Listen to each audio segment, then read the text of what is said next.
حشام نے اپنے باپ سے بیان کیا، انہوں نے بیان کیا کہ نبی کریم صلی اللہ علیہ وآلہ وسلم فتح مکہ کے موقع پر قدا سے داخل ہوئے تھے۔ عروہ: خود اگرچہ دونوں طرف سے قدا اور قدا داخل ہوتے، لیکن اکثر آپ قدا کی طرف سے داخل ہوتے تھے کیونکہ یہ راستہ ان کے گھر سے قریب تھا۔ ابو عبداللہ امام بخاری رحمۃ اللہ علیہ نے کہا کہ قدا اور قدا دو مقامات کے نام ہیں۔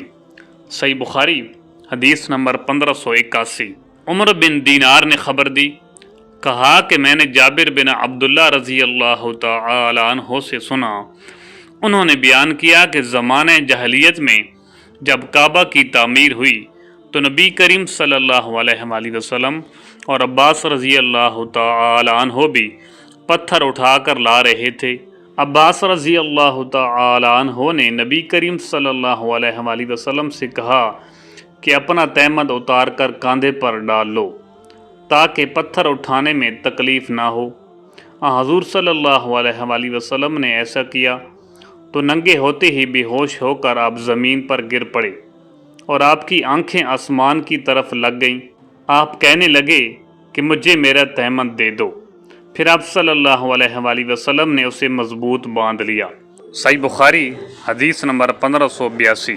عبداللہ بن عمر رضی اللہ تعالی عنہ نے خبر دی اور انہیں نبی کریم صلی اللہ علیہ وآلہ وسلم کی پاک بیوی حضرت عائشہ صدیقہ رضی اللہ تعالی عنہا نے کہ حضور صلی اللہ علیہ وآلہ وسلم نے ان سے فرمایا، کیا تجھے معلوم ہے جب تیری قوم نے کعبہ کی تعمیر کی تو بنیاد ابراہیم کو چھوڑ دیا تھا؟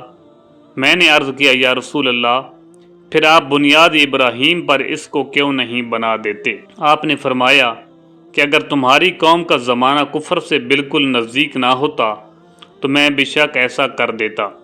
عبداللہ بن عمر رضی اللہ تعالی عنہ نے کہا کہ اگر عائشہ صدیقہ رضی اللہ تعالی عنہا نے یہ بات رسول اللہ صلی اللہ علیہ وآلہ وسلم سے سنی ہے اور یقیناً حضرت عائشہ صدیقہ رضی اللہ تعالی عنہا سچی ہیں، تو میں سمجھتا ہوں یہی وجہ تھی جو حضرت صلی اللہ علیہ وآلہ وسلم حتیم سے متصل جو دیواروں کے کونے ہیں ان کو نہیں چومتے تھے، کیونکہ خانہ کعبہ ابراہیمی بنیادوں پر پورا نہ ہوا تھا۔ صحیح بخاری حدیث نمبر 1583۔ اشعث نے بیان کیا، ان سے اسود بن یزید نے اور ان سے ام المومنین حضرت عائشہ صدیقہ رضی اللہ تعالی عنہا نے بیان کیا کہ میں نے رسول اللہ صلی اللہ علیہ وآلہ وسلم سے پوچھا کہ کیا حتیم بھی بیت اللہ میں داخل ہے؟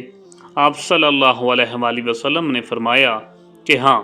پھر میں نے پوچھا کہ پھر لوگوں نے اسے کعبے میں کیوں نہیں شامل کیا؟ آپ صلی اللہ علیہ وآلہ وسلم نے جواب دیا کہ تمہاری قوم کے پاس خرچ کی کمی پڑ گئی تھی۔ پھر میں نے پوچھا کہ یہ دروازہ کیوں اونچا بنایا؟ آپ نے فرمایا کہ یہ بھی تمہاری قوم ہی نے کیا تاکہ جسے چاہیں اندر آنے دیں اور جسے چاہیں روک دیں۔ اگر تمہاری قوم کی جاہلیت کا زمانہ تازہ نہ ہوتا اور مجھے اس کا خوف نہ ہوتا کہ ان کے دل بگڑ جائیں گے تو اس حتیم کو بھی میں کعبہ میں شامل کر دیتا اور کعبہ کا دروازہ زمین کے برابر کر دیتا۔ صحیح بخاری حدیث نمبر 1584۔ حشام نے بیان کیا، ان سے ان کے والد نے اور ان سے ام المومنین حضرت عائشہ صدیقہ رضی اللہ تعالی عنہا نے بیان کیا کہ رسول اللہ صلی اللہ علیہ وآلہ وسلم نے مجھ سے فرمایا، اگر تمہاری قوم کا زمانہ کفر سے ابھی تازہ نہ ہوتا تو میں خانہ کعبہ کو توڑ کر اسے ابراہیم علیہ السلام کی بنیاد پر بناتا، کیونکہ قریش نے اس میں کمی کر دی ہے، اس میں ایک دروازہ اور اس دروازے کے مقابل رکھتا۔ ابو معاویہ نے کہا، ہم سے حشام نے بیان کیا، حدیث میں خلف سے دروازہ مراد ہے۔ صحیح بخاری حدیث نمبر 1585۔